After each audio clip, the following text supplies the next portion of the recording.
Hello everyone, how are you doing? This is MD Tech here with another quick tutorial. In today's tutorial, I'm going to show you guys how to add, edit, or place mid-roll ads on a YouTube video. So for videos that are longer than 8 minutes long at the time of this recording, you can add additional mid-roll ads.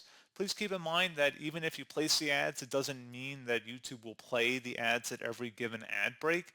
And also keep in mind user experience. You don't want to put in too many ads that confuse the user or get them to leave the video.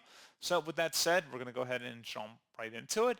So all you have to do is go to YouTube Studio and select the Content tab on the left side, and then locate whatever video you want to add mid-rolls for. And you can select the little $sign, and then select where it says Review Placement. And then at this point, you can go ahead and insert your own ad breaks by just clicking inside the time scroll bar here and select Ad Break.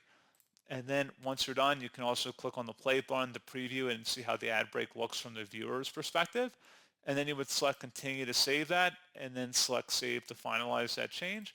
And that's all you would have to do. So pretty straightforward process, guys. And as always, thank you for watching. I do hope I was able to help you out, and I do look forward to catching you all in the next tutorial. Goodbye.